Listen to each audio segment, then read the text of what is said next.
Pemirsa, ancaman aksi begal motor menimbulkan kekhawatiran kalangan masyarakat di Bali. Di tengah keresahan dan ketakutan masyarakat terhadap aksi begal, komunitas atau kumpulan anak muda yang gemar berkumpul di jalanan cenderung dituduh terlibat dalam tindakan kriminal tersebut.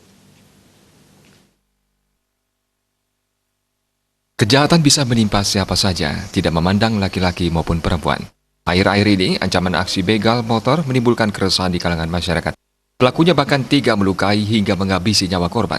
Opini pun muncul di tengah masyarakat bahwa pelaku aksi begal adalah komunitas atau kumpulan anak muda yang gemar berkumpul di jalanan.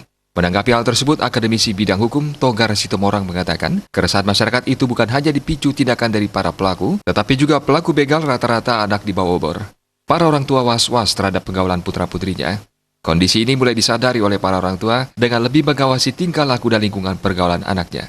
Togar Situmorang menambahkan, pembinaan secara adat dan pemberian sanksi adat dinilainya efektif untuk menekan angka keterlibatan anak di bawah umur dalam tindakan kriminal tersebut.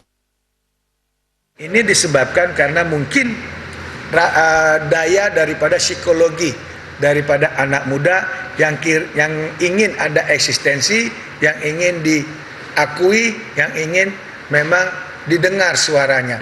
Oleh sebab itu, kita sebagai orang tua atau kita sebagai masyarakat yang sadar ataupun peduli tentang anak-anak muda, tentang kelompok-kelompok daripada organisasi motor ini harus segera mengantisipasi dengan cara apa?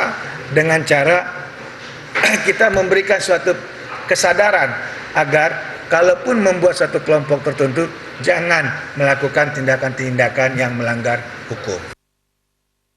Apapun bentuk aktivitas geng motor perlu ditolak. Masyarakat juga diharapkan mendukung penuh pihak kepolisian untuk menegakkan peraturan dalam menjaga Kamtimas. Harapannya, tindak aksi kriminal begal bisa diredam. Masyarakat juga diminta senantiasa mewaspadai saat melewati jalan yang rawan aksi begal. Agung Krisna, Bali TV.